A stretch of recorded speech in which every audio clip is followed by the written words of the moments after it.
Hey pilots, welcome back to the channel. I'm currently doing my daily walk, 10,000 steps daily, and I will explain in another video why this is my daily routine.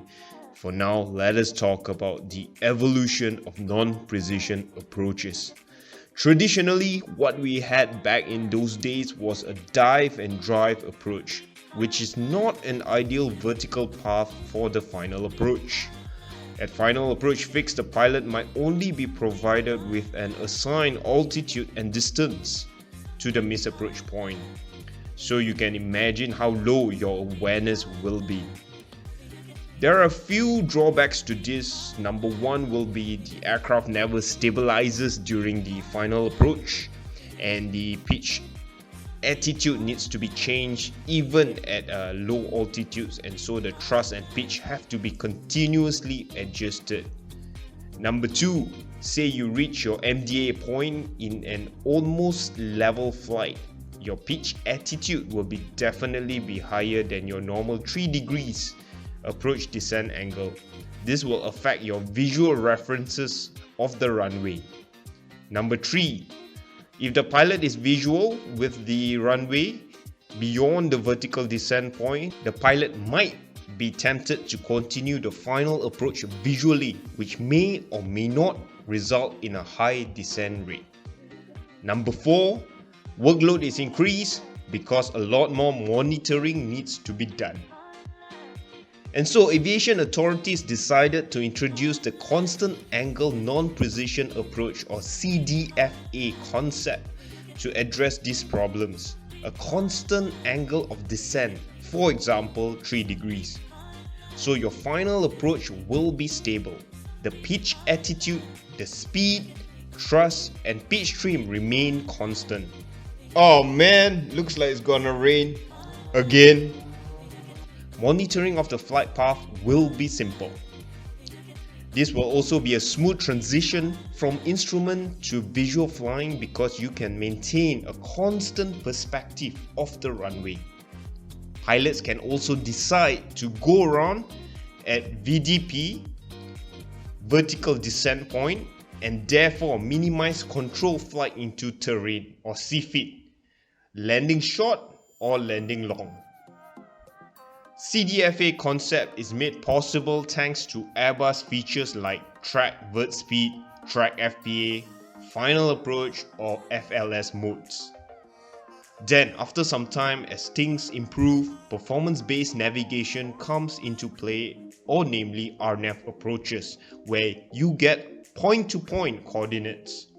It can be from ground nav aids like VOR DME or latitude-longitude waypoints. And these RNP approaches define both a lateral and vertical trajectory. ICAO document 9613 describes the specifications for RNP and also RNP. Wait, did I say RNP? What is RNP and also what is RNP AR? These are also RNP approaches, but the main difference is that they do not use ground facilities for navigation, but rather the navigation performance of the aircraft itself.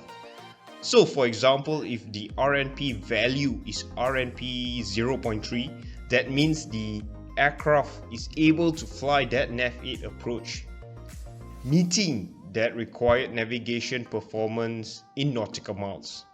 So the next question is how to achieve this accuracy. The aircraft is indeed equipped with a GNSS, a global navigation satellite system, of which GPS is now the most utilized type. Another equipment required is an onboard performance monitoring and alerting system, or OBPMA, to monitor the navigation system and also alert the pilots in case of a malfunction.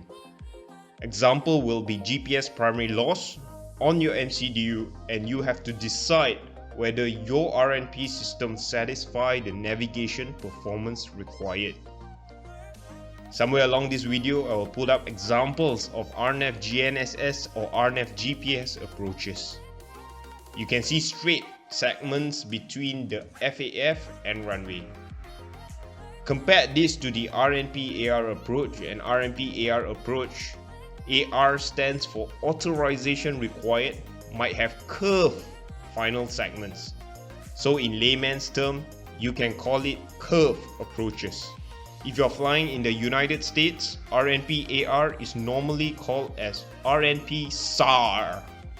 SAAR. So many A's. It stands for Special Aircrew and Aircraft Authorization Required. I'm going to prop up a table here to decide which approach package you want to buy. Do note that before RNP AR operation can start, a FOSA or Flight Operational Safety Assessment will normally be needed first. So, in short, RNP and RNP AR is a non-precision approach, an NPA. It uses GPS and the FMS will compute the final approach path for you.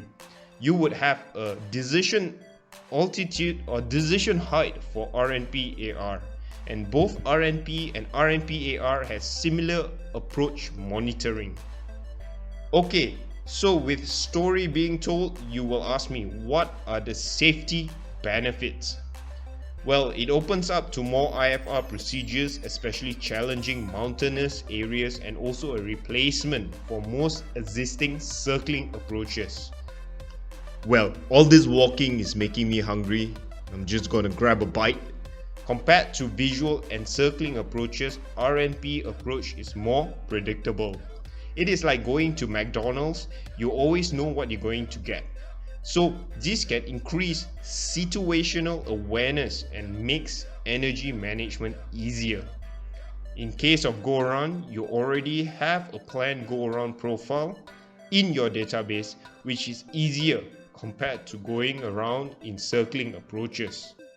Number 2, you get a lower weather minima and perhaps reduce the probability of having to go around. Number 3, less talk, more focus. Pilot workload is reduced because less communication is required.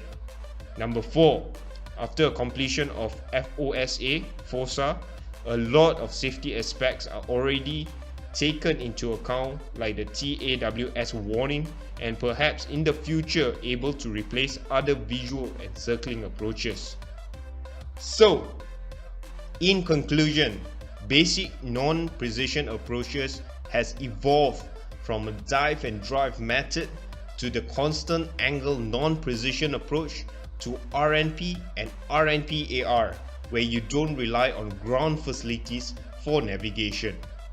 All Airbus fly-by-wire aircraft with a GPS are certified to fly RNP and RNP AR approaches.